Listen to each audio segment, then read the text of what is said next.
Good evening and welcome to Chaska City Council meeting for Monday, February 3rd, 2020. We'll call the meeting to order at 7 o'clock.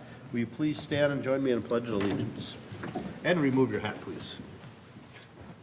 I pledge allegiance to the flag of the United States of America and to the republic for which it stands, one nation, under God, indivisible, with liberty and justice for all. Thank you, everyone. Welcome. Suppose everybody's still celebrating the big game yesterday? No. No.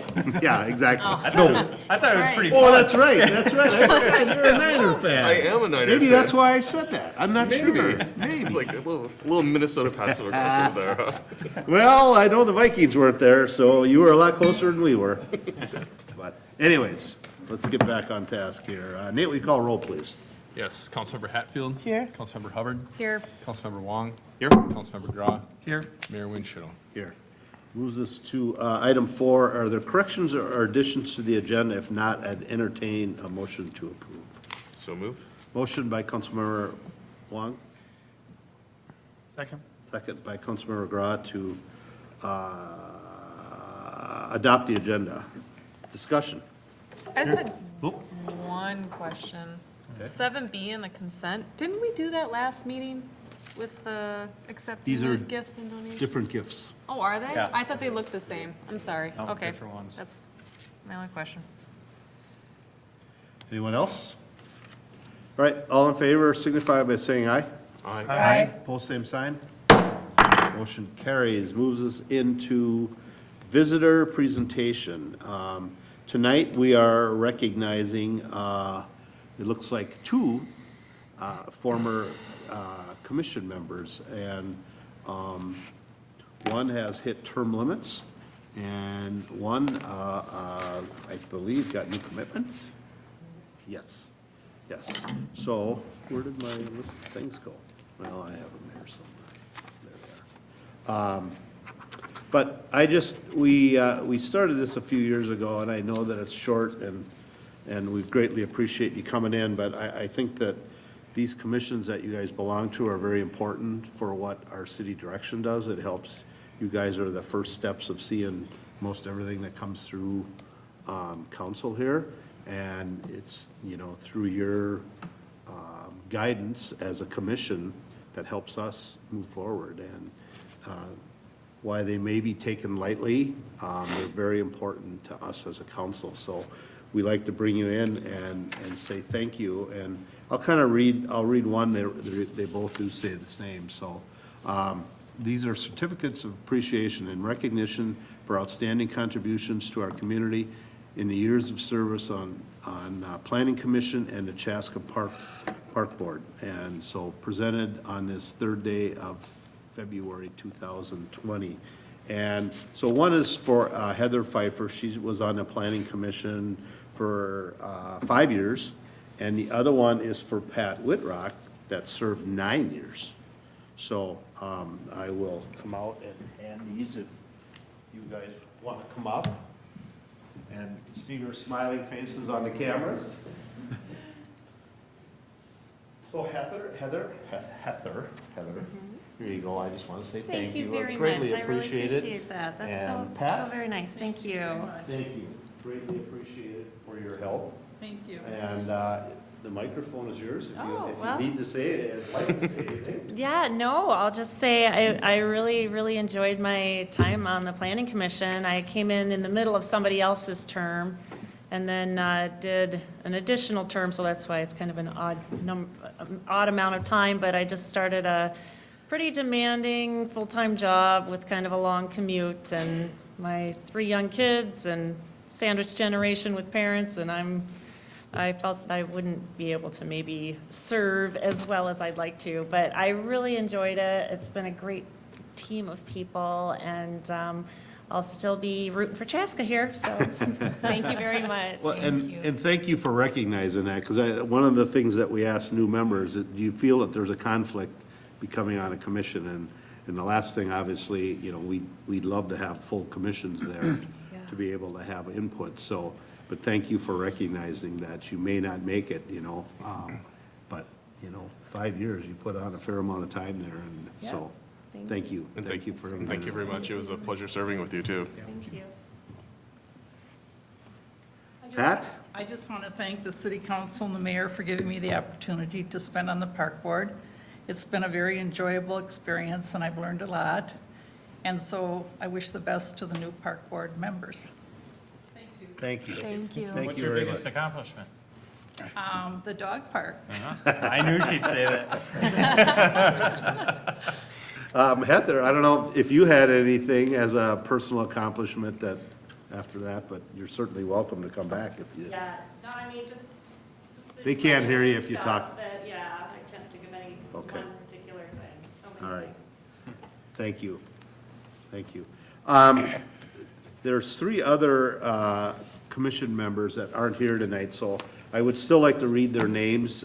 Maybe they'll come in another one, but just in case they chose not to come, sometimes they don't care to, want the recognition. So one of the other ones is Donzel Leggett. He served on the Human Rights Commission for roughly, I think, 2 years, 3 years. One full term. Yep. One full Yep, term, 3 so years. Donzel opted not to apply for the commission. So thank you, Donzel, appreciate it. And now the tough one, Lauren. I don't know, somebody can, Jonathan, you were the, Mahavalo, I believe. I probably butchered that, but Mahavalo. Yes. Lauren Mahavalo. that's correct. And she did the same. She served about 3 years, and she was on the park board. So thank you, Lauren, for your service. And last but certainly not least is Sean Olson. And Sean, just like Pat, served a full 9 years on the park board. So they worked together, and some people may chuckle about a dog park, but as hard as that was to get that put together in this city, I can see why that was a big accomplishment. It was. That probably took the entire 9 years.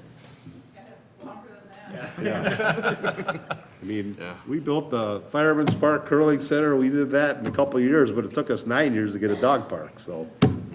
Well, we got it done anyways, so. Thank you to everyone, and thanks again for your service to the city. It's certainly greatly appreciated, so. I don't know, is anyone else, I know we have a couple former chairs that, chaired committees that these folks were on, if you have anything you'd like to say. Yeah, you know, it was an honor serving with you, and certainly appreciate. Who's you know? They don't know sorry, who you this, is. To former Commissioner Pfeiffer, or sorry, Commissioner Pfeiffer, who's, you know, we served together for most of your 5 years there, so it was a pleasure serving with you, and certainly appreciate all your input and insights, so certainly wish you the best. I'd echo the same with Pat Whitrock. You know, I think she brought a perspective that was appreciative. She brought some humor at times and good perspective, and I always appreciated on the dog park because she claims it was one of her favorite things to do. I also should know that she lives right across the street from it. So she was a very impacted individual who had a very vested interest, but helped us kind of guide the conversation about traffic flow, parking spots, conversations about our dog park's really noisy. A little bit of a misconception because people assume dogs bark a lot at dog parks. And so Are dog parks noisy? She said, no, it's not noisy. Oh. And that's what I've always heard, but I just thought after you brought that question Nobody up. know better. You live across the Yeah, street. that's why I say that, because you live across the street, so. So yeah, I just always appreciated the kind of the perspective and the interest and the passion and just the fun. It was kind of fun. I think Park Board, we always take pride at a lot of, everything we usually do is pretty fun involved, so it was always good to have that fun with her. That's the fun commission, the park. They're all fun commissions, I think. Well, the planning, they gotta work hard. They gotta go through and read all of that, all of the legal stuff, so. All right, anyone else? If not, we will move forward. So, thank you again, folks, and you don't have to stay any longer, unless you really want to be here, but thank you, so. Thank you. And I'm gonna ask, is there anyone else here that wants to get up for visitor presentation? And I don't see anybody moving, so we'll go right past that one. So next, we move on to approving previous meeting minutes. Again, if there are no corrections or additions, I would entertain a motion to approve. So moved. Motion by Councilmember Hubbard, Second. second by Councilmember Hatfield. Again, approving the previous meeting minutes. Discussion. Hearing none, all in favor signify by saying aye. Aye. Opposed, same sign. Motion carries. Moves us to consent agenda items. Again, these are items that we need to approve, but don't necessarily have to have a conversation, but any and all may be pulled off to have a conversation about. So again, with that, I would entertain a motion if there are no corrections or additions or comments. I move to approve consent. Motion by Councilmember Wang. Second. Second by Councilmember Hubbard. Discussion. Hearing none, all in favor signify by saying aye. Aye. Opposed, same sign. Motion carries. Aaron, you're good. Thanks for coming. All right, moves us to, Actually, he's an Mayor, action sorry, item. yeah, it's actually an action item for the ordinance change. Oh, you're not in the clear yet. So, not, yeah, two not that I don't want to give you oh, more of okay, an I'm evening, sorry. but yeah. I was Yeah, thinking it was 7B. in, that's Yeah. right. Never mind, stick around. Sorry. All right, moves us to our first item, 8A, is city commission appointments. And so what we need to do, where did my list go? Is do each one of these commissions individually. If I can find, there it is. All right, so we will start with Planning Commission. And we have one opening. We just make a nomination, right? Isn't that how we do that? Or do we just Yeah. bring the name up? So you do each commission individually, and then Individually. just fill in names. So after discussion, the name that was brought forward was David Riley, I think is how you pronounce it. So what I would be looking for is a motion to approve David Riley to the Planning Commission. No? We're okay? Yeah. Oh, okay, I thought you were saying Thought you no. wanted me to nominate him. Oh, no. I thought you shook your head that I did something wrong there, and I thought, oh, okay. Well, after that, I would make a motion to appoint David Riley to the Planning Commission's one opening. So motion by Councilmember McGraw, Second. second by Councilmember Hatfield to appoint David Riley to the Planning Commission. Discussion. Hearing none, all in favor signify by saying aye. Aye. Opposed, same sign. Motion carries. Moves us to the Park and Rec Board. The names that were brought forward were Georgianne Keyport, Zach, oh boy, Susseriggs, So Zach. wrestling? Saurus? Zach, and Vincent Kim are the three names brought forward to Park and Rec. And again, I would entertain a motion for those three names to be added to the Park Board. I make a motion to, Motion by Councilmember Hubbard, I second. second by Councilmember Wong to appoint Georgianne, Zach, and Vincent to the Park and Rec Board. Discussion. Hearing none. All in favor signify by saying aye. Aye. Opposed, same sign. Next commission is the Human Rights. We have two openings, but we only have one name that brought forward was Jen Welbert. Again, I would entertain a motion. So moved. Motion by Councilmember Wong, Second? second by Councilmember McGraw to move Jen Welbert forward. Discussion. Hearing none, all in favor signify by saying aye. aye. Post same sign. Motion carries. And the last commission is the Heritage Preservation. We have four openings. We have three names to bring forward as Russell St. John, Scott Welbert, and James Plies? I'll go with Plies. Again, I'd entertain a motion to bring those three names forward for the Heritage Preservation. So moved. Motion by Councilmember Hatfield, Second. second by Councilmember Hubbard to bring Russell, Scott, and James forward for the heritage preservation discussion. Hearing none, all in favor signify by saying aye. Aye. Pose same sign. Motion carries. All right, I think that's, so nothing else I'm missing, right? Yep, just to codify that we currently have 2 openings after the appointments. We have one for Human Rights Commission and one for HPC, right? And, yeah, and we can solicit those openings because we can still add at any point, correct? Can add So, at any point. Yeah, so that's, so for the record, that if there's people still interested in either HPC or Human Rights Commission, they can still submit an application at City Hall at any time. that's correct. All right, good. Thank you for everyone that came forward and applied for commissions, and I know not everyone that applied for every position was put in a position. Sometimes we just didn't have enough openings in the field that they were looking for. So we always encourage people to please come back. These change often, and so we're always looking for good people to serve on the commissions, and we have been very fortunate. We just, again, retired off five tonight, but all great candidates, so. And we're always looking for more great candidates, so please, if you have any interest in the human rights or the heritage preservation, we do have openings on each one, so. All right. With that, now, I think we go to adopt ordinance 976, amending chapter 3 of the Code of Ordinances.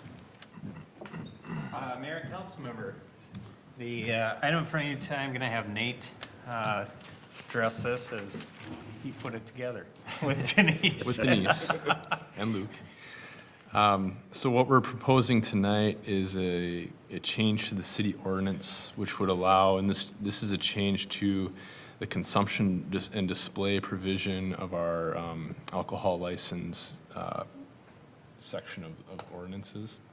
Presently, the city does not allow for consumption and display licenses to exist at any sort of business in the community.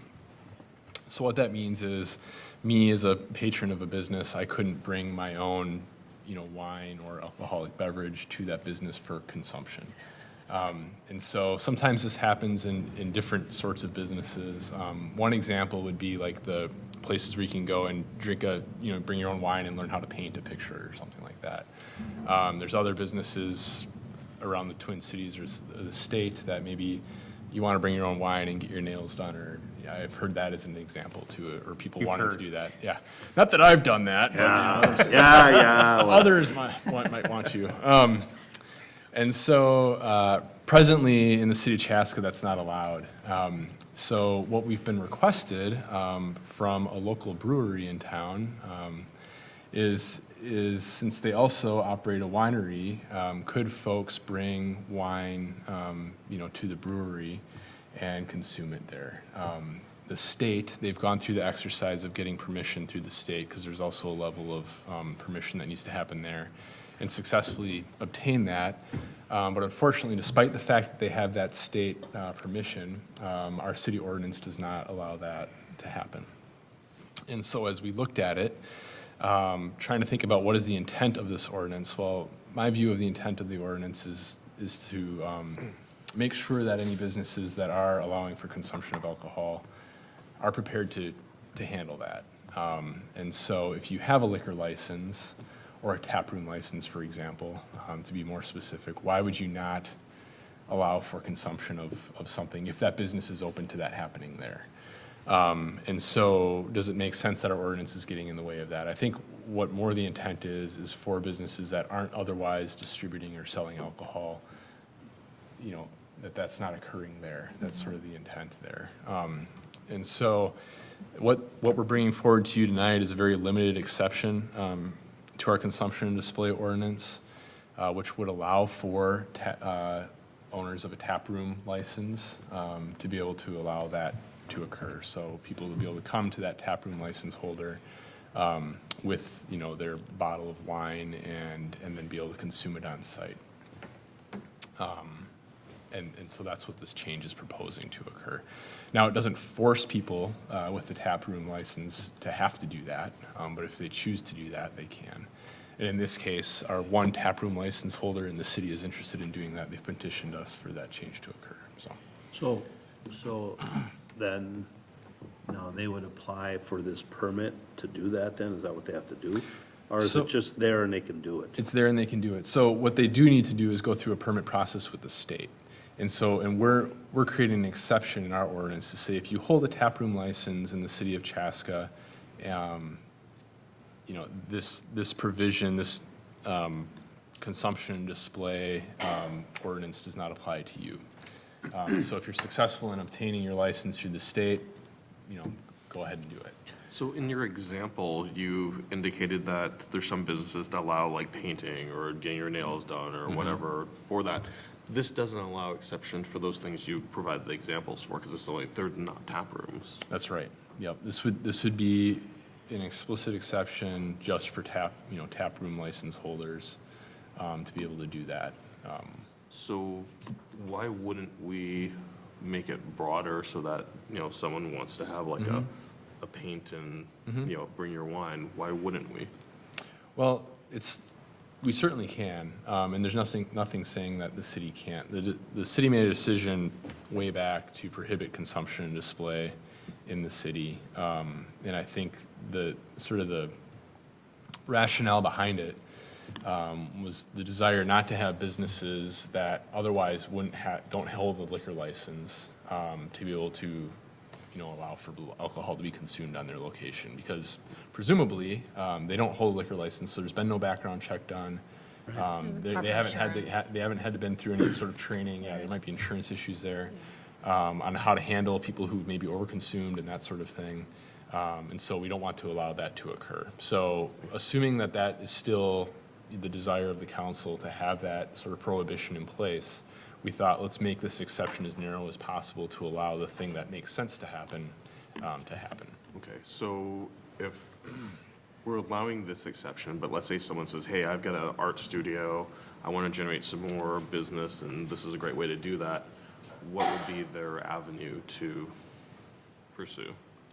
Well, they could get a liquor license, but we would have to then also make an exception more broadly in this to allow for, well, I guess if they had a liquor license. It wouldn't be an issue. It wouldn't be an issue, because So- then they'd be selling alcohol and they have a liquor license. I think that's what Councilmember Wong is trying to touch on. If they have a liquor license, then this would be okay, but you're saying it's really narrow because it's a tap room license. I think this one's it's gotta have a brewery, a tap This one room says a license. tap room, yeah. Right. Yeah, but It would I be, think because they already Councilmember have the Wong's just trying to intoxicating open it liquor up to license. liquor license. Right, because if someone has a liquor license and Yeah. says, okay, you know, I've got a liquor license that I could sell wine or alcohol as part of my business, let's say, because they've got obtained a liquor license for that, why wouldn't it, because they've gone through all the appropriate, you know, approvals and background checks that everybody else does, why wouldn't they be able, is there a rationale for Well- preventing them? Prohibiting them from coming and asking us to do the same thing. Is it a we did here. difference in who provides the At least you alcohol? got So, an yeah, this is, opportunity to look at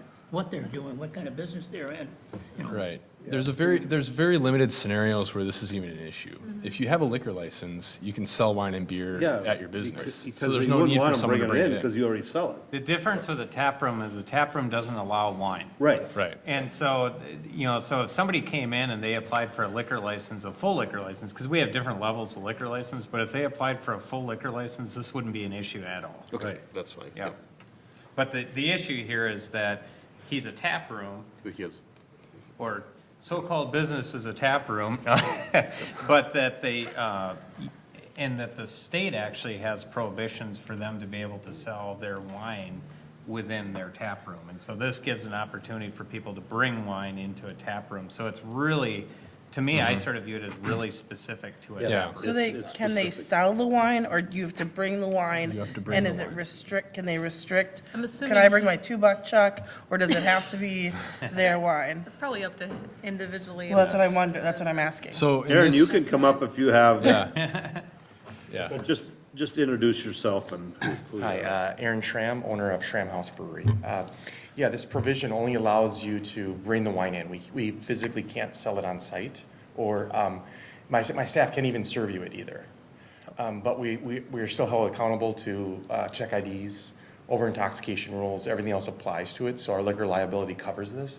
It's just, yeah, it's one of those provisions where, you know, for those that have been up to our establishment, we get asked all the time about wine, and so this was that avenue that allows us to do that. Is it just wine? Or, you know, just wine, so I can't bring my cider beers in. We could, there are some provisions for certain types of alcohol in there, but this one we could do distilled spirits and stuff too, but I'll be honest with you, you know, for us, it is just, we're gonna allow Schramm wine and that's it, but we'll work on the cider beer. But yeah, so in other words, the real impact of this will actually be obviously just, not just our winery, but also local liquor stores that carry our products. And that's one of the avenues that we'll direct them to the other liquor stores in town to actually pick up that product too as well. So it has to be wine from your vineyards then? That's a rule that our business will impose on it. Okay.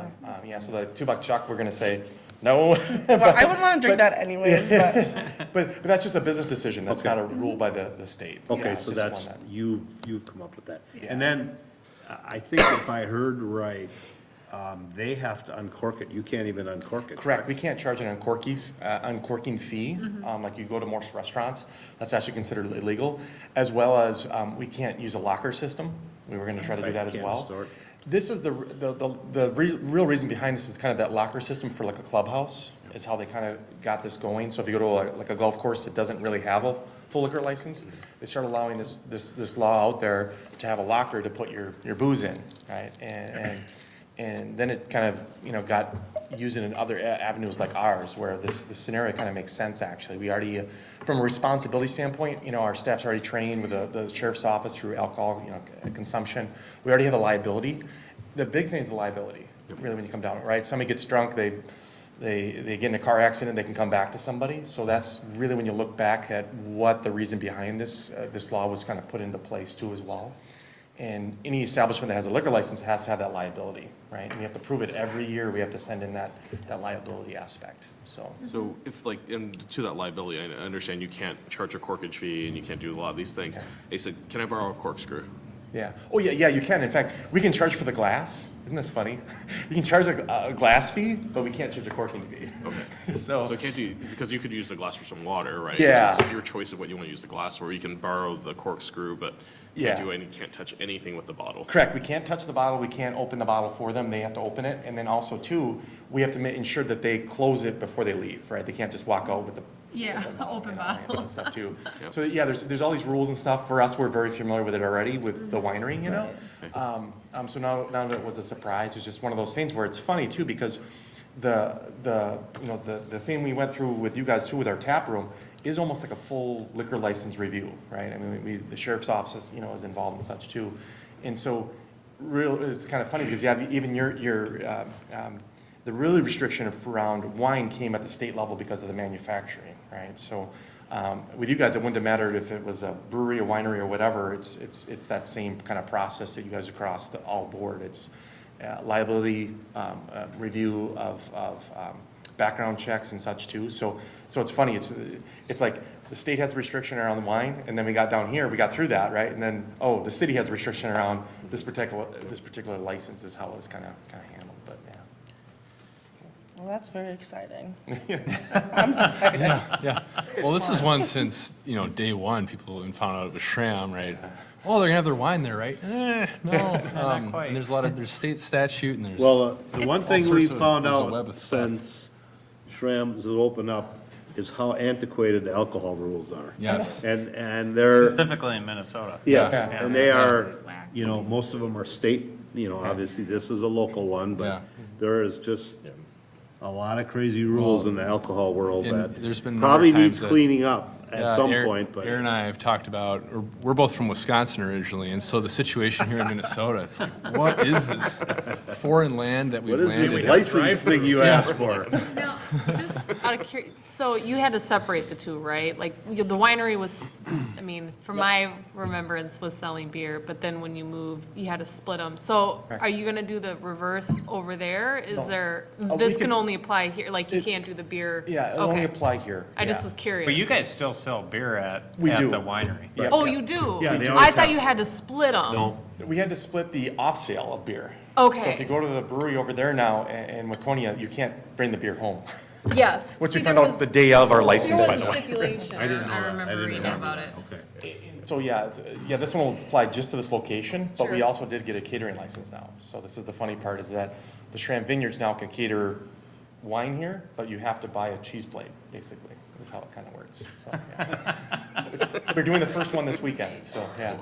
Sounds like a good idea. That's those little antiquated rules, just gotta know them all. But it's funny because we have to actually call the cops ahead of time and let them know we're doing that at that location. This We're is part of the serving rule. cheese and wine here. So I'm Thanks. excited, I'm excited for them to like, don't bother us anymore. But anyway, it's, we gotta go through that, that's part of the rule, so, but yeah. It's fun. Volstead Act, by the way. It started the prohibition, it started in this state, so just to let you know that. So that rule we have to, because I can imagine it's a nuisance for the police to have to deal with you calling every time you want to order Yeah. like a cheese and wine plate, right? Yeah.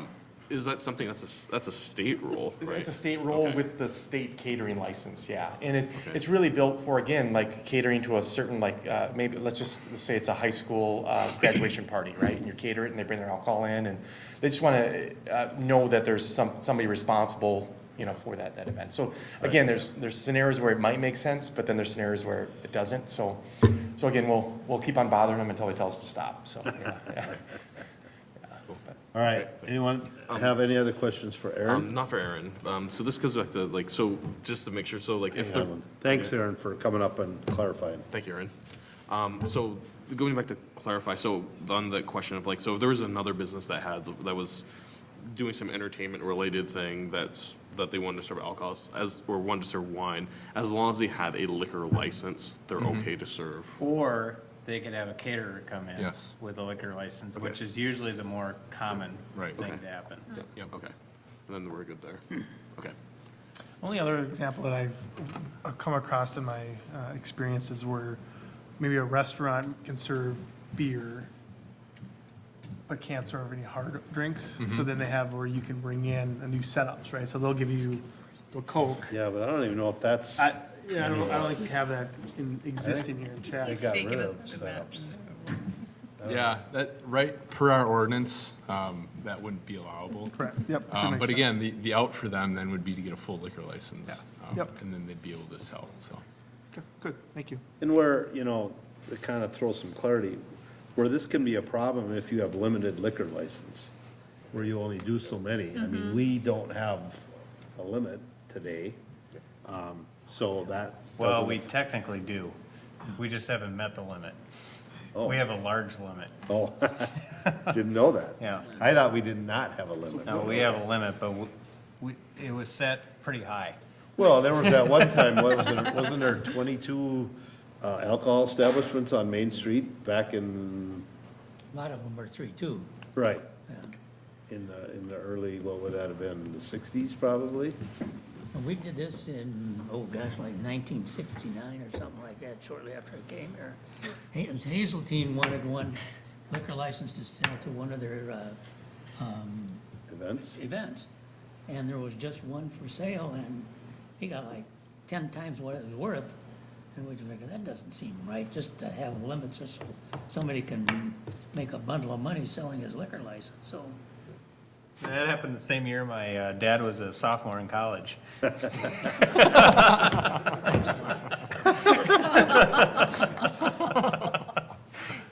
Here, let's throw that out. You can do whatever, or if you enter from there. All right, are there any other discussions on what we're here to discuss tonight? Or we're kind of going right here? Don't do anything until it's published in the paper, so it's not effective yet. And we have to publish it for 10 days. Oh, this ordinance, okay. So remember that, sir. So at the end of the 10 days, Then it officially goes into. And he gets a letter to say when the end of the 10 days are? Well, we let them know, yeah. All right, I just want to know that it's not his 10 days counting whatever versus another 10 You days. can't get it published probably till next Thursday, so it'll be 10 days after next Thursday. Not- Oh. Not Here's this Luke Thursday. delivering the next good news. one. We can't make the publication, or maybe you can. Oh, This year? This, This year. you'll make that. No, you won't. No, you won't. No, you won't. That's right. No, you Today's the won't. 3rd already. yeah. Yep. Sorry, bud. All right, I make a motion to adopt ordinance number 976, amending Chapter 3, Article 1, Section 25 of the Code of Ordinances. Second? all right, so I have a motion by Hubbard, second by Long to, again, adopt ordinance 976. We're just gonna leave it at that. Discussion. I think we pretty well figured it all out here. If we didn't know. All right, all in favor signify by saying aye. Aye. Pose same sign. Now you can go home, Aaron. Now that I finally got it right. All right. We have bills now. We have bills for 2 weeks because of a technical error that not everyone got last month. So we have to do these individually? We should. Okay. So, so I don't know, I don't think we had any discussion at the last bills. did not. All right, so I'm gonna open this up. If anyone has a question on any of the bills on the payable roster of 127, 2020. Yes. Okay. And I apologize in advance for the next 2 hours. Bills are paid, we're moving on. Just Just kidding, people, just kidding. All right, Mike, go ahead. I do have quite a few questions, but I'll try to go quick. So, page 1, there's one for AIM Electric, for Athletic Park scoreboard. General question of what was the work done on the scoreboard? We're actually getting a new scoreboard. Scoreboard, right? Yep, and we actually Cool. have a good portion of that that's being donated by the Legion. Awesome, very cool. So page 3, for BMI, it's a music license. And for one, I'd just like to point out that it's really good that we're actually paying for a music license, because I understand that, music is one of those things that's very easily used without permission of the artists and the recording companies. So kudos to that. But where does this apply? Do we have like unlimited use within Yep. certain areas? So or the how- League of Minnesota Cities went out on behalf of all the cities in the state and negotiated a contract that basically is carte blanche. It's with the music industry that if we pay this fee, I believe it's on a quarterly or monthly basis, then we have access to be able to use any music at any of our events. This was any music that's under BMI. Because- Right. No, I think it's any, this is the group that actually BMI is the one that actually organized the contract. Oh. It basically gives us carte blanche to be able to go out and know that we have paid the royalties to be able to use any music that we want. Really? Yeah. Okay, gotcha. So then that could be in any facilities or any city use? Yep. Very cool. Page 3 for Bolton and Mink. This one says City Square Park archaeological. It looks like some sort of archaeology research. Now, haven't we done this already, this archaeology work? This was work that was required that came up from the state archaeologist's office when we actually dug up the intersection at Walnut and Fourth as part of the street reconstruction so this this is year. new. When we actually started doing the work, they required that we did certain practices for how we excavated the soil to make sure that there was no artifacts there. And basically Bolton and Mink was the one that basically supervised that process for us. Gotcha. No, we're no artifacts. They did not find any, no. Okay. And then page 4, Campbell Knutson, PA. No, this isn't the usual legal firm, one of the usual legal firms we work with, which is what kind of caught my attention. I know that there's a few that we regularly work with, so I was wondering what this one was for. League of Minnesota Cities for something. I'm trying to remember which, is slipping in my head. Yeah, we use different legal firms for different, It says DBC, does that help? Which is, Downtown Business Council. This is the Campbell Knutson. Are they the ones that do the work No. for? no. I'd have to check out. We use different That's a firms. December. It's yeah. I'd have to check that out because we use different legal firms depending on the type of work that we're doing. Okay, got And it. it's DEC, not DBC. December, What is it? right? It's December. DEC, not Oh, DBC. it is. It Sorry. looks small though, yeah. I didn't bring it up big. Okay, so commercial furniture services on page 7, this is for new cubicles for building department. I assume so this is related to some of this, the new building department that's being stood up. Yeah, so it's actually getting cubes together for where we'll actually house. So where would those go? Because my understanding is municipal's full. Yeah, so the first ones are gonna go in the municipal service building. Really? Yeah. Now, I don't think we're gonna be able to fit all of them in there, but at least the first ones are going to. Okay, and so this is for, is it for lease or is it for purchase? No, these are actual cubicles. I know, but are we leasing them or No, purchasing? no, we purchased them. Purchase, okay. Yep. Page 10, inflection.com. This was not the same background check organization that I've seen on other bills before. I think there's another one we use, or is this used, or did police and fire and city Sorry, use? which one was this one? This is page 10, inflection.com. I know we use different. Background checks. Yeah. I know we use different vendors for like the police department. Yeah, we use different ones for the police department versus our general human resources. I don't know if you know, Well, we Nate. did just bring an officer on. I'd have to look into figure out the specifics of. Yeah, there's different levels that we do for different levels of employees. Like the police, we do a very different background check than we do for other employees, but we can check on that. Okay. Okay. Page 10, is also on page 10.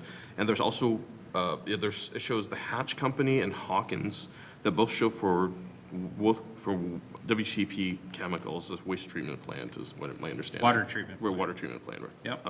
So for those chemicals, is there a reason why we're going to 2 different vendors versus, I thought we got them all from Hawkins before.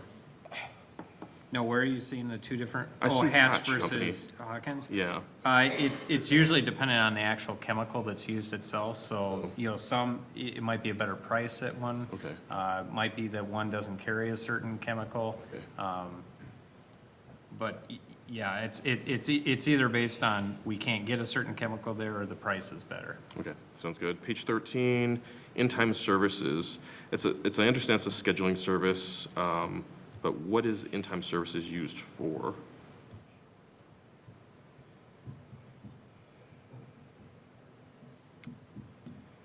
I believe that's the software system that our police department uses for actually scheduling shifts. Okay, I'll find out for sure, though. It says PD in front of it, so.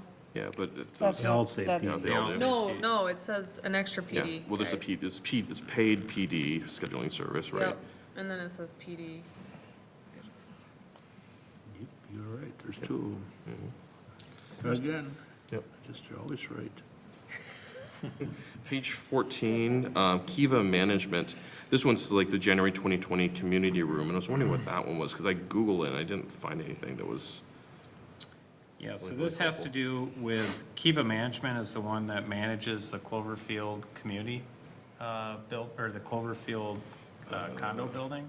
And we have the community room in there, so we have to pay dues to the group that manages that building to be able to take care of things like cleaning windows or some of the common areas. so basically the use of that facility. Well, we own we own the room. So this is, for like. This is the association that basically manages the whole building, because most of the building is private users. We have just a public space within that condo building. This is the maintenance of that room, basically. No, we do the maintenance of the room, it's the maintenance of the common space in the building. Okay. So it's the common areas, got it. Page 14, Tritech Software Systems. I know we use this for some of our public safety stuff. What does LETG stand for? I Googled that one and nothing came up. I even Googled I searched under Tritech, which is now Central Square Tech. But LETG didn't come up with anything. I'll have to find that one out. I kept getting letgo.com, which was not what I was looking for.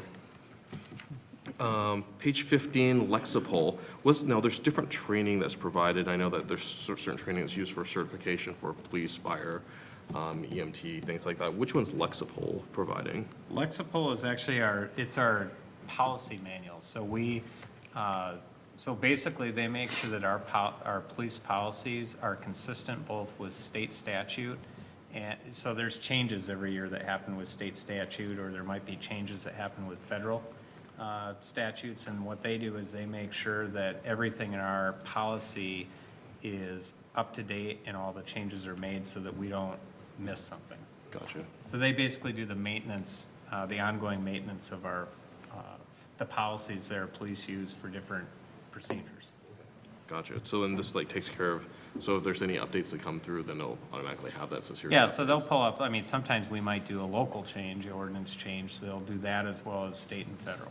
Okay, so on page 18, there's something that says Municipal Code Corporation that has a code of ordinance something, Yep, so that's right? our city code. So Oh, that's, gotcha. so they do the same thing with our city code to make sure that all of the changes are incorporated and codified into our municipal code, so that, you know, things that are old are no longer pertinent or taken out, that basically it's the ongoing maintenance of our city code. Gotcha. So that way that we have like a single source to go to, and this is our code of record, as it may be. Okay, got it. Number 19, this is kind of more of a general question, more of a general request than anything else. Like, so on page 19, there's an item for Napa Auto Parts Chaska for like $9,083 and some change, and is not itemized. But on the flip side of it, on page 20, we see like there's Home Depot has like, I know, a few $1,000s worth of stuff, but then everything's broken out and itemized. I'm wondering why one's itemized and the other's not. Because because they, Office Depot, not, Oh, sorry, Office Depot, Office sorry. Depot. What did I say? Home Depot, I meant Office Depot. Yes. chances are, because they were actually ordered by different people in different divisions, where the Napa would have been through one source. That's probably why it's broken down. Okay. I can ask the question why it's broken down to others, but my guess is because it was ordered through different divisions. And there was, so it's sort of like when we have a P card system, there's a P card for different people. Yeah. And so a P card is gonna list every individual person, but like with Napa, we only have one purchasing agent for Napa parts through our mechanics. Okay, so that would be like because the vehicle maintenance is done by a single individual. It's done then by a just- single individual, but there's, right now, especially, you know, if you look at a lot of those things, there are things that end up being sort of general maintenance in different areas. We, up until this point, haven't had a central building maintenance, and so it's been done throughout buildings, sort of scattered. So that way, if you look at the Office Depot itemized list, you can break down, well, this goes to like Park and Rec, and this Yes. goes to So that we know who to bill, finance. so we know who to bill it to. Because versus, Because when, like with the maintenance, you know, we know we can bill everything back to maintenance, and then if it's something that is from the community center, then that ultimately gets billed to the community center, because we gotta be able to keep track of what fund it actually comes from. okay, makes sense. Yeah, O'Reilly Auto Parts is right there, and it's the same thing, it's just, it supplies. Yep, exactly. Yep, so page 26, Target Solutions Learning, dues for fire truck check. So this and some other first responder training, and this is just like the general question that I asked a few times, but are there opportunities for consolidation? Because I see we have like, you know, there's first responder training that are being offered, or being done at multiple different sources, and there are opportunities for, you know, some sort of cost savings through consolidation of, you know, through different ones. Usually the reason that you see them at different places is because they're finding the cheapest places to go to. Gotcha. You can consolidate some of these things, but for instance, the Scott County training facility, you might be able to go through and do everything down there, but it might be more expensive to do everything through one source instead of finding individual sources for each. Yep, and that's kind of the, I mean, I'm asking not to push us into it, but to ask the question of like, are we, you know, are there opportunities that we're missing because we're not? Because, I mean, sometimes, to your point, they may be finding the cheapest one, or they may have just done it because historically that was the first one, and then they found another one, oh, there's a new thing we have to do, and then they added it on. So I guess I'm asking the question to see, to make sure that are we, you know, really doing it because they are the cheapest? And if that's the case, I'm okay with that. And a lot of times if it's there's also opportunity- because of specialty too, that, you know, certain people specialize in different types of Target training. Solutions is, if it's the same Target Solutions, that's a pretty big name in the fire service about online training. Yep. So I'm assuming that it's a specialty truck check. I don't know what it is, but. Okay.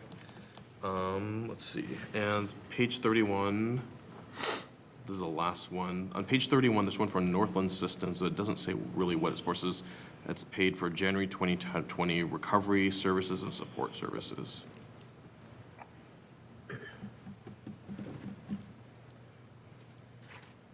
This is an IS one, but I gotta find out exactly what it's for. And that's the last one for that bills for me. Okay? All right, anyone else have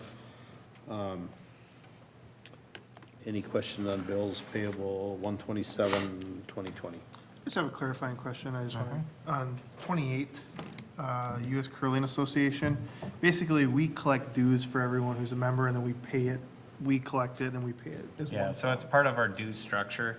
We collect it, and then basically we end up being a pass-through. Okay, that makes sense. Thank you. Anyone else? Okay, with that, I'd entertain a motion to pay the bills for 127, 2020. So moved? Motion by Councilmember Wong, Second. second by Councilmember Grau to pay the bills. Discussion. Hearing none, Nate, we call roll. Councilmember Hatfield? Yes. Councilmember Hubbard? Yes. Councilmember Wong? Yes. Councilmember Grau? Yes. Mayor Winchell? Yes. All right, now moves us to payable accounts for 2/3/2020. Questions? A few. Let's see. Page 1 for ABM Equipment Supply Company, there's one that says number 709 electric. I assume it's one for one of our vehicles, but it doesn't specify what it's for. Yeah, it's some part for that vehicle. So 709 is. a ABM vehicle. is the ones that have the lift trucks. The lift trucks. Can I interrupt for a second, because we're on the page? The pagers for the, I'm assuming it's the fire department? Ancom? Yeah, are they like brand new pagers, or is that like a lease thing or something?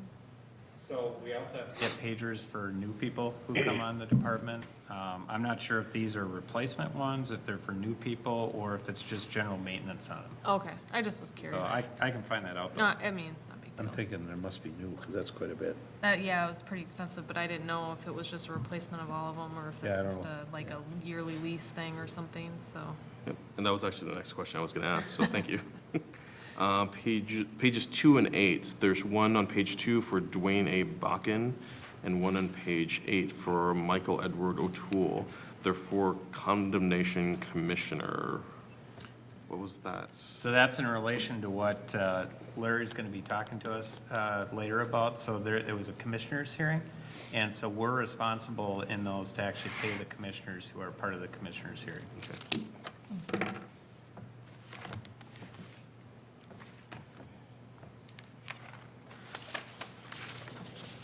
Okay. And then page 3, Centerpoint Energy Resources Corporation. There's 2 that are for the Chaska Community Center, but it doesn't say what it was. Then they total about 15 grand.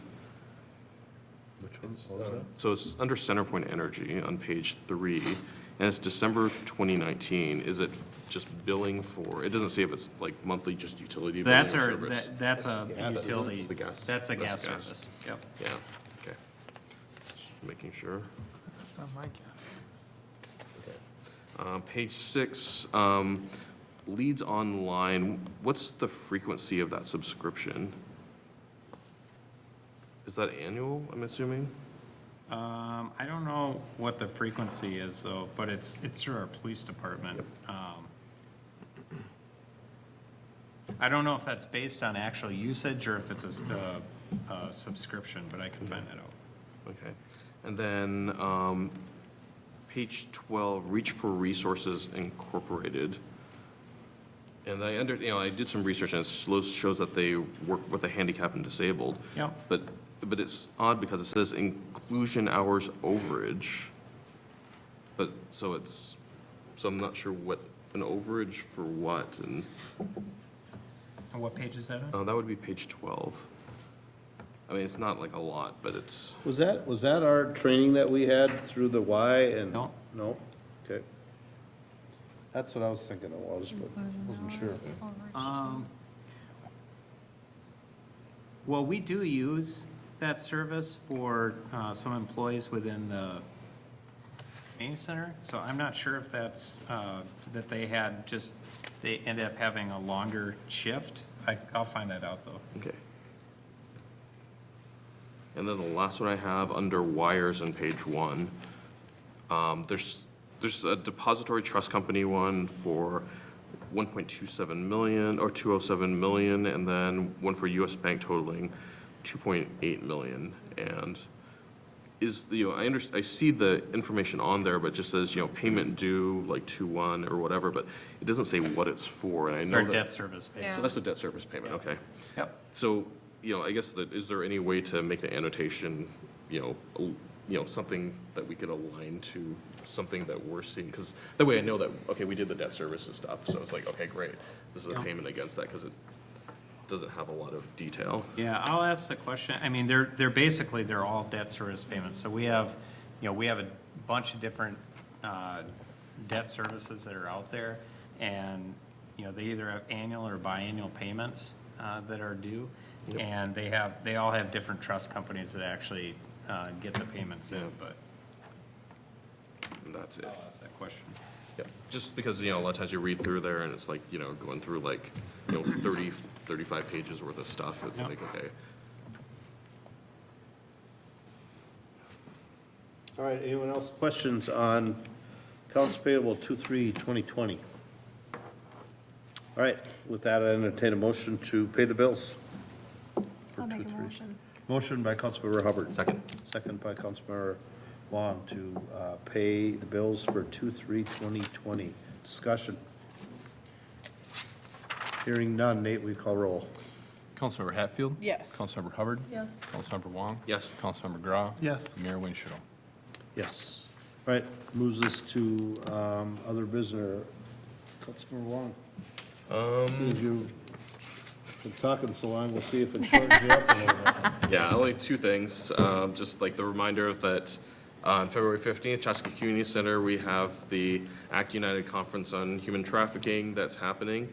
It's from 9 a.m. to 1 p.m. at the Community Center. And Tuesday, February 18th, everyone look forward to the Martinez Table second event called Engage at the Chaska Community Center. That'd be from 6 to 9 p.m. That's all I got. That's at the event center. Sorry, the event center. Yep. Yes, the event center.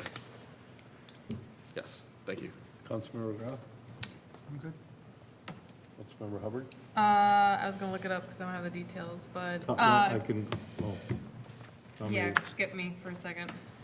A few things. February 6th, which is a Thursday, charity tap night at Tram, benefits the fire department. And that same night is Black History 365 at the event center. And then this isn't located in our community, but lots of us drive out of our community. So MnDOT is having potential improvements to Highway 13 between 169 and Nicollet Avenue in Burnsville. It's a pretty common road for a lot of us that travel that direction. On Wednesday, February 5th from 5 to 7. So if you're like me and you drive that every day, probably a good thing to go see what they're gonna do. Where is that? That is at the McColl Pond Environmental Learning Center in Savage.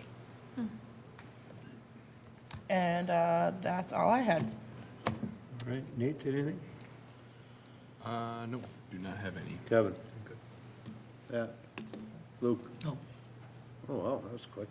Well, Go back to Taylor. Oh, Got Taylor. don't forget me. I found it. I did forget about you, I'm It's sorry. really. I don't know how I could ever forget about Well, you, but I'm sorry. no, Councilmember Hubbard, would you Yes. like to say anything? I would love to say something. right. I did go to the listening session with Representative Bowe and Senator Jensen at the Chanhassen Library this last Saturday. It was very informative. And I also wanted to give a little alert for the Tot Time Sweethearts Dance at the Chaska Community Center this Friday, February 7th, from 6:30 to 8, $3 per person. You register on the Community Center website. I'm sort of sad because we used to go to that every year. Now my kids are too old. I was just gonna say, this is like year number 4 for me, so, You can Yeah. borrow Carson. Okay. All right, I went through everybody now, you're good? I'm good. All right, you That sure? was- it was- well, yeah, Oh, okay, Yeah. that's fine. it's a very important. Apps for the police chief, is that closed?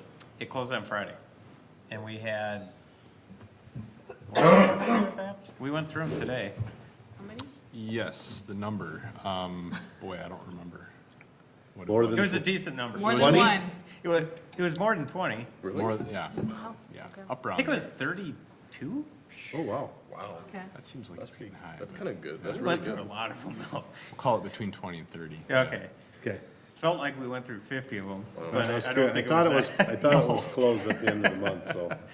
Yeah. All right. Turn into a fishtail. Just a couple public service things, the Chaska Fire Department, whatever, boy, it's gotta be- what are we on? 53? Isn't it 60? Is it 6? I don't know, I got tickets in my pocket, I should look it up, but anyways, it's our annual fishing contest at the Fireman's Park from 1 to 3.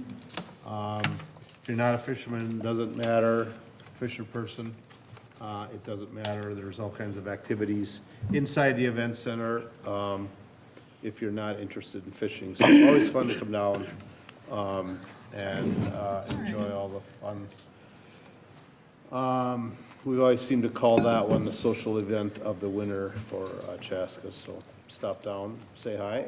And then on Sunday is the Guardian Angels Church Beef and Sausage Dinner, and that is 60 years going. I mentioned at the last meeting, that is from 11 to 1. It's a great homemade meal by the Men's Club of Guardian Angels, and best sausage around ever. What are you looking at me for? I thought you actually made them, the sausages. Well, no, I help. I don't make them, I help. I try. I try not to get in the way. And I do want to mention that Matt and Nate and I, we did meet with Senator Jensen and Representative Bowe in the past week, just to have some conversations. One of the things that we are most concerned about is the Builders Association and their fees. So we wanted to talk to them. If you remember, the Builders Association is saying that cities are charging too much for fees, which is preventing affordable housing.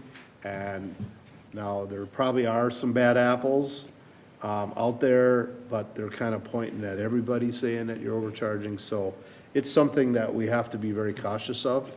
Well, because the one thing we want to be able to demonstrate is the fees are to support actual cost of infrastructure to go out in these areas. And so every other house in town that's been built to date, when they've been built, the cost of that infrastructure has been borne by them as the new property owner. Now, all of a sudden, if we don't have the ability as a city to collect these fees to support this infrastructure, you could put cities in a position where new development comes in, you can't collect everything that's necessary to do the infrastructure. Now the burden gets borne by residents in the community through taxes, residents who have already paid. So, now theoretically, they're paying twice. And so that's the argument we're trying to make is these fees, first of all, the Builders Association has grossly exaggerated the fees. They're saying that they're like 30% of the actual cost of a house, which is ridiculous. We've looked at, they're about 6 to 7% of the cost, but it's to go towards sewer and water and roads and storm sewer and utility service, and so there's a lot of things that actually goes to support. And I think the other thing is that cities have tools in place to be able to make affordable housing. So we can increase density, we have housing tax increment districts, things that cities who are committed to doing affordable housing use. And so, the city fees are just a fraction of the cost of an actual house. The land is the big driving factor. The other one that we talked with Representative Bowe about is we did not get Highway 41 in the governor's bonding proposal. We have I think we shared with you guys about $2 to $3 million left in that project to sort of fill the gap. And we didn't get in the governor's bonding proposal, but there is a way to go through it through the legislative process, and he's indicated a willingness to help introduce a bill to try to go through the legislative process to get in the transportation bonding bill this year. So they stood in front of the Victoria City Council. Are they going to do the same thing here, or was that what that was? They asked them to come. Okay, to- I just to didn't that know, to- it sounded like he made it it made an indication that that was the norm and that that's what they were planning to do, but I just was curious if Yeah, that's actually something that's going to happen Yeah, here. some cities do it, what we've always tended to do is to just try to sit down one-on-one with them and just sort of say, here are the things that are priorities. Okay, We've tended to have a little bit more luck than just sort of throwing out general, because honestly, a lot of things that you see coming out of cities are pretty general. We've always tried to be. Legislative priorities. Legislative priorities, we've tried to be more specific about things and saying, we're not gonna ask for something unless we really need it. sure. We used that strategy when we got the interchange dollars here, is to say, hey, we're not asking for anything else, we're asking for this very specific thing. And we've just found that that if you focus on something that's really important to you instead of being so broad, it gives them something more to grab onto. It's been successful in the past, so. Just was Yeah. curious. And we haven't, we've had, commissioners generally come in the first of the year, and so we try, they do. Now, for some reason, we have not seen anybody yet this year. Yeah, I just didn't know, just from a public entity, if it's good for them to come and talk about what their priorities are for Chaska, just in general. That's all. They haven't been here since I've been here. That's almost 2 years now. Yeah, I just, We can have them come. That's. Yeah, we can reach out and invite them. Yep. We just, generally, they've come in the past on their own, but is that something we're looking for? We want our two commissioners to come, and we can certainly invite Representative Bowe and Senator Jensen. They'll have to work into their schedules. So that's something, yeah? just as a transparency standpoint, I just thought that, All right. Yeah, we can reach out to them. Okay. All right, last thing is meetings. This is another one of those months. So the 17th is President's Day, so there will be no council meeting. So the council meeting is moved to the 24th. And for city staff, I will not be here, so make sure that we get Pro Tem's names on documents. Pro Tem Gra will be running the meeting, so on the 24th. That means I'll also cover you for. And you're covering tab on the 19th, yes, thank you. All right, that is the last thing here. So, I kind of got to help with guidance again. So what we have now is we have we're going to go into a closed session about negotiations on a piece of property on County Road 44. So do we need a motion to do that? Yeah, so here's the way it works is, there's a. Yep, I got it. Sheet that you have to read from to sort of talk about what is the purpose for us going into a closed session. We have to basically be in an open session, close it, and then come back into an open session after we're complete. Then basically during that time period, then our attorney, Larry Harris, can give us a briefing on the negotiations. Now, when we're in a closed meeting, does that mean everyone here has to leave? Yes. Yep. This particular one? Yep. So they do have to leave? Yep. Okay. So. And then we call them back in when we're done. Right. So we, just as a note, we don't, we don't obviously show it on TV, but we do tape. Record it. We record it so that. Oh, you better tell. Normally we do, but for attorney-client, we don't tape. You want to let, So what our attorney's telling us that in this particular one, there is no recording. So there's no audio or no visual on this closed session. So, all right, with that, do I need to go into the close before I read this, or read this before we? read that before you go Okay. into the close. All right, so I have a long list here, longer than Mike's bill list, so. So the city of Chaska, the city is a petitioner in an action in eminent domain proceedings, the action, as under chapter 117 of the Minnesota State Statutes brought against Holastic Land Management and James and Laura Halasic, collectively respondents. Respectively, respondents' associated properties are described as shown on Carver County right-of-way, plot number 28, Carver County, Minnesota, parcel 4A and parcel 4B and parcel 7.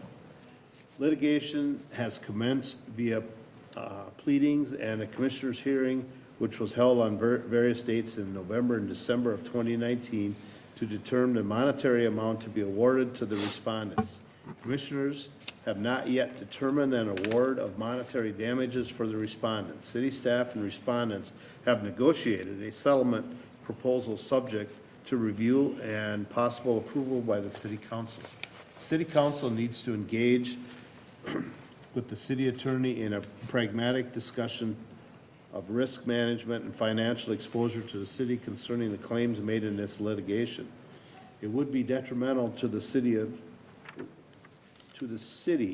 for the city council considerations and any authorization by the city council of specific dollar amounts for settlements or compromises to be discussed in a public forum. Any discussion of exposure in the city in a public forum would be adverse to the interest of the city to the extent the city has exposure on any claims above and beyond present claims. A public discussion of exposure, risk management, and potential offers regarding the litigation would be detrimental to the city in a public forum because such discussion would be available to the respondents to review and use to their advantage.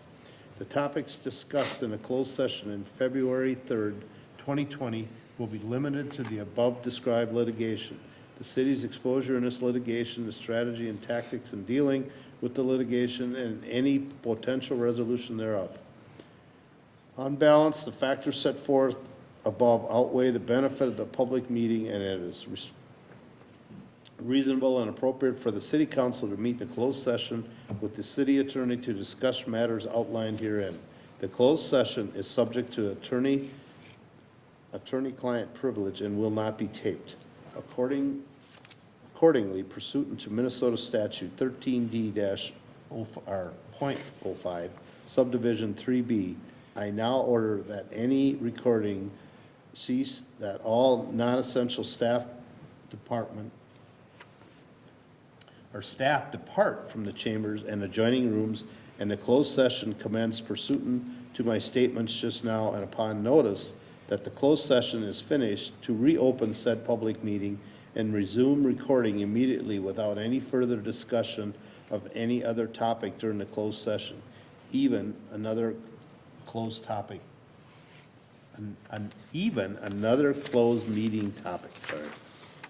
And that is it. At this point, Mr. Mayor, it'd be appropriate for the council to move to go into closed session. Simple motion. Okay, so I would move that council go into a closed session. Is there a motion? So moved. Motion by Councilmember Hubbard. Second by Councilmember Wong to go into a closed session discussion. Hearing none, all in favor signify by saying aye. Aye. Opposed, same sign. All right, we will go.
Okay, so we are back, and I would like to get a motion to go back into open session.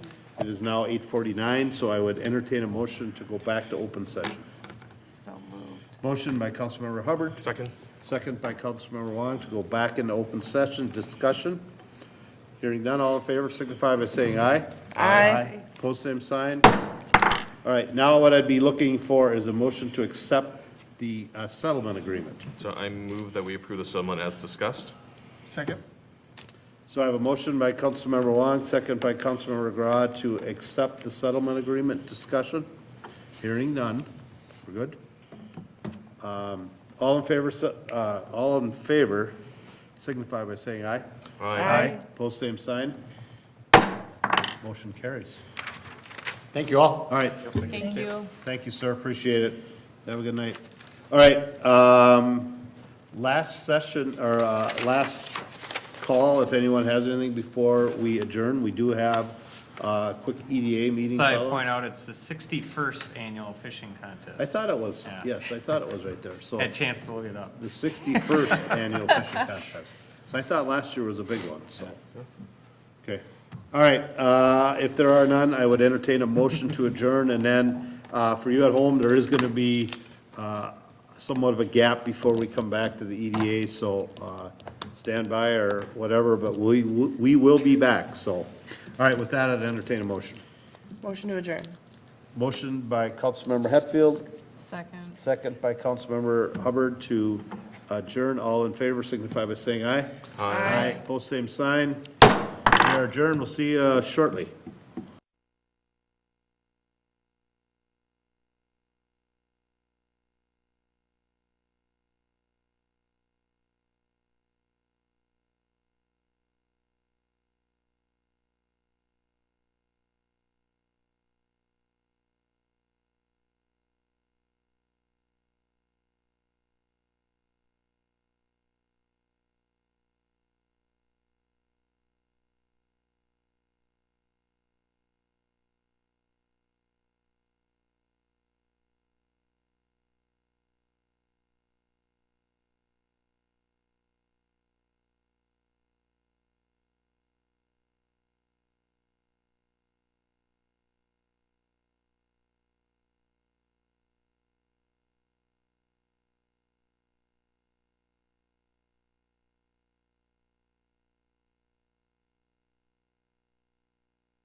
Good evening and welcome back. We'll open the Economic Development Authority meeting at 8:53. Nate, will you call roll, please? Yes, Commissioner Hatfield, Here? Commissioner Hubbard, Here. Commissioner Wong. Here. Commissioner Grau. Here. President Winchell. Here. Moves us to item 3. Again, the adopting the agenda. If there are corrections or additions, if not, I'd entertain a motion. So moved. Motion by Commissioner Wong, Second by Commissioner Hatfield to adopt the agenda. Discussion. Hearing none, all in favor signify by saying aye. Aye. Pose same sign. Motion carries. Moves to item 4, approve the minutes of the 1/6/2020 EDA meeting. Again, if there are no corrections or additions, I'd entertain a motion. Motion? So moved. Commissioner Gra made a motion. Second. Second by Commissioner Hubbard to approve the minutes of the 1/6/2020 EDA meeting. Discussion. Hearing none, all in favor signify by saying aye. Aye. Opposed, same sign. Motion carries. Moves us to item 5A, authorize staff to release an RFQ and pursue property acquisitions for City Square West redevelopment. President, Commission members, on December 3rd of 2019, the City Council did adopt a resolution that adopted the, basically the concept plan for City Square West and the library site plan. Prior to that, we had done a work session on November 4th. It was November 2nd or 4th, one of those two dates, where we basically went through economic analysis and preliminary economic analysis and steps that we were suggesting we look at to move us forward in that process. At that work session, one of the things that we said that we felt that we needed to do as staff prior to moving forward any further was to do basically due diligence with the developer we had hired as part of the concept plan phase process with Hoisington Kogler to make sure that the economics for that redevelopment work based on the financial objectives that we had set. At our work session prior to the meeting tonight, we did have Kevin and Nate go through both the financial analysis as well as the RFQ that we're suggesting that we send out to find a developer for the site. And, you know, basically we found through the process, at least at this point, that we feel that this is a financially feasible project to be able to move forward with. We think from a process perspective, there's really 3 things that we need to do to continue to move forward with this. The first one would be to send out an RFQ that we've developed to be able to try to solicit developers who would be interested in being a part of this process. And that process would lead to us bringing back to the EDA hopefully a group of developers to be able to consider for moving forward on the project on. Second thing would be to establish a tax increment district on the site, which is something that we need to do prior to doing any type of acquisition or development on the site. It needs to be set up prior to any activity occurring there, and so we're recommending that we do that now so that we're doing it at the beginning of the process. And the third thing is to negotiate purchase agreements with the property owners on the site. There's 3 property owners on the site.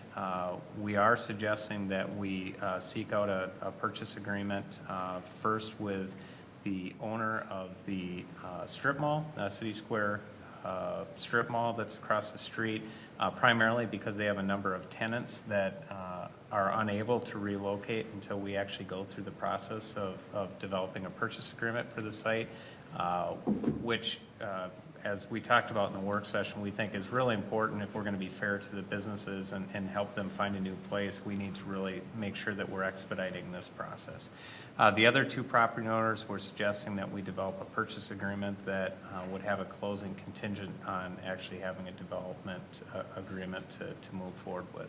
So again, the 3 things that we would be recommending and requesting from the EDA is to authorize us to release the RFQ for developers, which we would do on February 10th, and then have that out for 18 days. Second thing would be to authorize us to start official negotiations on purchase agreements for the properties on the site. And then the third thing would be to authorize us to move forward with establishing a tax increment district for the site. Can certainly answer any questions if you have them. Otherwise, like I said, staff is recommending those 3 actions. Would we do these in a single action or single motion or? Yep. Okay. Now, for anyone at home that might not be aware of this now, and I'm just kind of thinking it, and maybe it's just my side of it. Negotiating with the strip mall before we really have the RFQ now, you're basing that on from preliminary talks that we feel pretty confident that we'll have bidders to bid on this project, because otherwise we're gonna have a strip mall. Yeah, and it's also the timing. If you look at the timing of when we have the RFQ due and when we would actually be making recommendations, it would likely be before we would actually have a purchase agreement fully negotiated with them and executed. So what we're trying to do is we're trying to be able to move forward simultaneous, so that we're able to, our hope and our plan is to be able to come back to the council with a developer and with a purchase agreement that we could move forward at the same time. But I wanted to explain that for people at home that would not have gotten that, because we got that at our work session. Because if you looked at it the other way, you'd say, well, it's kind of like we're putting the cart in front of the horse a Yep. little bit, but to know that this is why we're doing that, Well, I just and wanted to be clear about that. And I think it's important to point out that this is just authorizing us to go through the process of working this Right. through, that it still has to come back for approval. Now, if we went forward and put out an RFQ to developers and we weren't actively going through the process of trying to acquire the property, there's probably a lot of developers that would say, Oh. we're not gonna They're submit a not bid serious because they're either. not serious about it. Sure. But at the same token, if we go forward and if we purchase a property without going out and seeing if there's interest in the market, Right. then we'd say, well, geez, we're really betting that there's gonna be somebody that's there. That's why we're trying to marry these two processes together, so that we can come back at one time and have both of them, so that you guys have confidence that there's a developer that's interested in the site and that we wanna work with, and that we're able to acquire the property too. No, that's good. I just wanted to get that out there, that we heard why we're kind of doing that, so. So along with that, is the relocation of the affected tenants from the strip mall also part of Yes. this too? So, just wanted to make sure we could kind of explain for the public, because we talked about it in work session. Yep. What our intent and goal is. Yeah, so our intent from the very beginning, and it's actually part of the objectives that the council adopted as part of this redevelopment project, is to actively try to find a opportunity for the tenants to relocate within Chaska, and continue to have them be successful businesses within the community. That's our intent going into it. Obviously, at the end of the day, it's the business's decision what they want to do. Some businesses will say, might say, well, we don't want to continue. But our intent that we're going into this is we'd like to be able to try to find a place to relocate them within the community. Does the owner intend to keep the laundromat alive? We don't know. Okay. But I will say that in a relocation process, it doesn't matter if he intends to keep it open or not, he's entitled to relocation for it. Even if it's another community? Yes. Does the And we've had that before, where we've had businesses that have decided that they would operate better in another community, and they've taken their relocation dollars to relocate to another community. Does it change the amount of the relocation funds? No. Okay. That's a set fee, and that doesn't matter. Well, it's a set, But it's set based on the qualification, business. it's based on requirements that we have of things that we need to look at as far as, business relocation. So it's more expensive to relocate some businesses than it is for others, because there's different pieces of equipment. Depending on, what their rent is. There's a number of different criteria that we have to go through. And that's something that's federally mandated. So going back with that, when they relocate, if they relocate to somewhere that's more expensive, like in another community, are we just, you talked about in the work session about kind of getting them established, paying rents, for a certain period of time? Is Yep, it so still- we Is it have- just a portion then of that, or? Yeah, so we full? have a responsibility for, I believe it's 18 months, to basically make up any gap between what they were paying in rent and what they will pay. Okay, so just the gap. So just the gap, and it's only for 18 months. Okay. And so what's intended to do is to help them sort of get on their feet, but ultimately, that becomes their responsibility going into the future.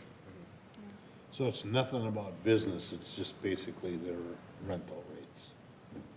Well, there is relocation of actual physical equipment. No, things no, like but that. I'm saying that if we had to help them out for the 18 months, that's just based on rent. For the, That's part of it. as part of it, that's part of the criteria. Right, so the criteria include like the physical relocation and comparable rent for a fixed period of time. Yeah, so the intent is that you're in essence trying to pick up a business whole and move it over to another location whole. Yep. If they relocate to somewhere that's less expensive though, then the city. Then that becomes a non-issue from the The rent gap side, part. from the Okay. gap side. We still All have right. to be able to relocate their actual physical Right, but then equipment that part of it and isn't. moving expenses and those types of things. Okay. All right, like, like we pretty much said here, this is just the very early stages, there's still a lot of actions that have to happen, and they're all gotta come through this avenue before anything's approved or anything we move forward with. And I think it's important to point out, sort of by this is all about creating expectations. And so the one thing that's important to point out is there's a long process ahead here. And so just because we're starting this action now, people shouldn't expect that they're seeing the block redeveloped a month from now. Right. There's grant processes that we have to go through, there's planning process we have to go through.